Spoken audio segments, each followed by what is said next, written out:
Hi, this is Penny, and we're back with the next part of your clinical day, which we're going to go over nursing skills schizophrenia assessment.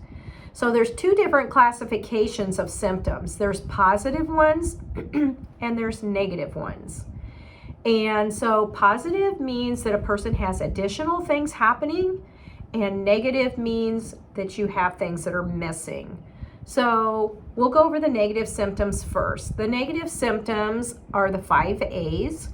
They're affect, alogia, anergy, anhedonia, and avolition. So you already know in nursing you've been learning a lot of Greek and Latin, and A stands for without. So if you take the word avolition, you have without voltage. So it's not like the Energizer Bunny, they don't have any motivation. So that's avolition. Then you have like anergy, that's just lack of energy. Alogia is without, logos means word, so they don't have any words. And then affect is like the emotional state of the face. So it's their emotions, their expressions. So they can be blunted, which means they have a little bit of an expression coming through, but not very much. And then they can be flat, which they have no expressions, like flat pop, there's none. So that would be that. Anhedonia, the Greeks used to be called heathen because they had parties all the time, they were all happy, and so they thought everybody was anhedonia, which means without heathen. So that's kind of a little bit of Greek and Latin. So then we'll go on and talk to you a little bit about some of the positive symptoms. So one that you're really familiar with is hallucinations, and we'll talk a little bit about that. Maybe I'll go over the other things. There's hallucinations, there's delusions, there is alterations in behavior, there's alterations in speech patterns, and then there's some cognitive things that go on where they just have a little bit of hard time with memory or concentrating. So we're going to talk about hallucinations first. So hallucinations are an alteration in perception. And you know how a geriatric patient has decreased sensory perception, maybe they can't see or hear very well. Well, that's a decrease. With schizophrenia, there's an alteration in their sensory perception. So they have perceptions without any external stimuli. And so the neurotransmitters are off in the brain and the chemicals aren't coming together quite right. So the best way to kind of explain this is that they're having like dreams or nightmares while they're awake. So like they're walking between two worlds. They're like having this whole thing going on in their head, but then they've got to try to interact with people at the same time. So it's very difficult. And so they might be hearing a voice, or they might see somebody walk by. And if you've ever watched A Beautiful Mind, it's an older movie.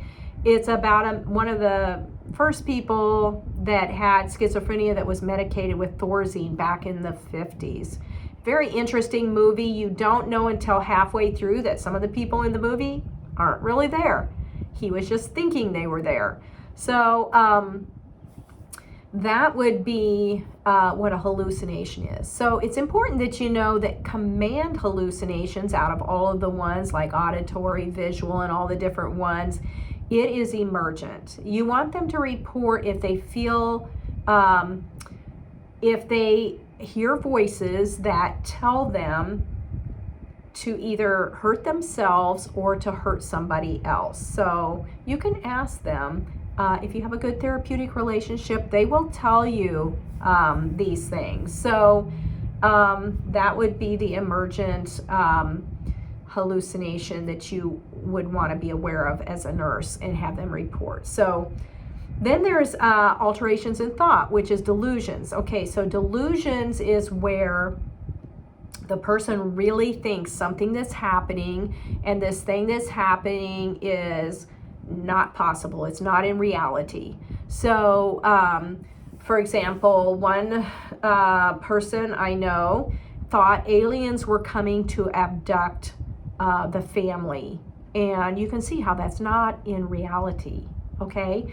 So that you would know right away that person's having a delusion.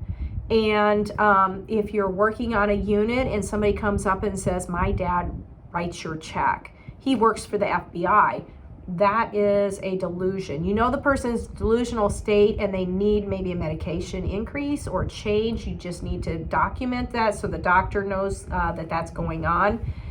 And there is a delusion of grandeur where a person will think that they're God or Batman or something like that. That's out of reality. But in bipolar, they have ideas of grandeur, and that's just where they think they're great. That is not a delusion. They just are grandiose. They think, I'm all that and I can do anything. But that's different than thinking that you're Batman or Superman. So there's a little bit of differentiation there. So, okay, so some of the delusions that they can have, some of the more common ones are like a delusion of persecution, where they think somebody is trying to persecute them. And harm would be a better word to me. Somebody's trying to harm them. And that goes with paranoia a little bit. There is the delusion of grandeur we talked about. Magical thinking is where they think that they are capable of hurting somebody that may not even be around. So I know this can happen very commonly. I know of 2 schizophrenia people. One had a relationship on Facebook and thought the person died, and they lived in a whole different state, and they thought they had killed them. Another person thought that if they talked to somebody, that they would end up dying. So that is magical thinking. So there's other things too.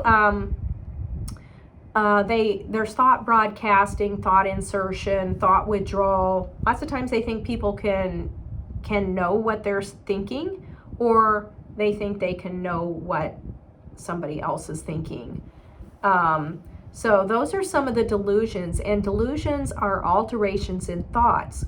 They actually believe these are real. If you ask them, they'll just say, yeah, the aliens are coming. I've got to go do this or do that.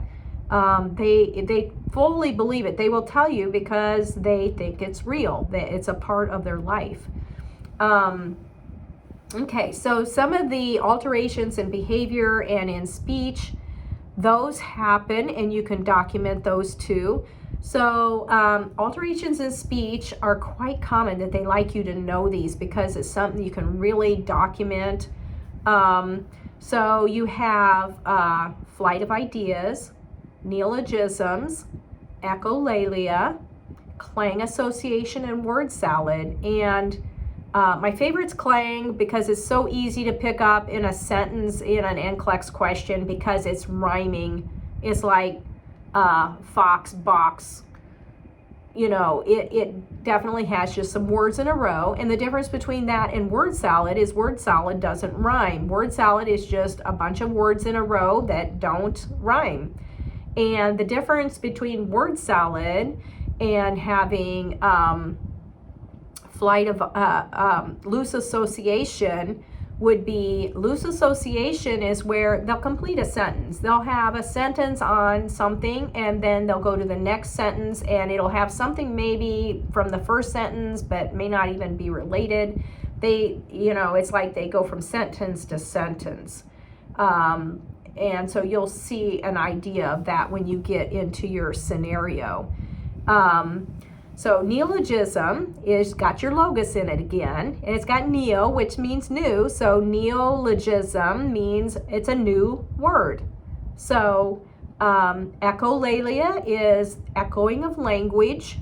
So the person, if you're saying, well, I think I'm going to go outside, and the person will say, go outside, go outside, go outside. They repeat what the one person says over and over again. So you'll know that because the one person says something and then they just repeat it over and over again what the other person just said. So those are some of the the alterations in speech patterns that you will see, and watch for that speech patterns because that's kind of a topic when they start talking about speech patterns, they're talking about these different types of speech patterns. Okay, so then the other thing would be there is some alterations in behavior like echopraxia. Echopraxia is echo movement. That means if you sit and go like this, the person's going to sit and go like this. So lots of times if a person's chemicals in their brain are off and their neurotransmitters, sometimes they just go to a very instinctual level where they are they know they need to do something. This can happen with brain trauma too. They know they need to be doing something, but they can't quite know what. So they just start doing things that they see around them. They just do something. So, okay, so that is some of the assessment things that you'll be doing. So thank you very much.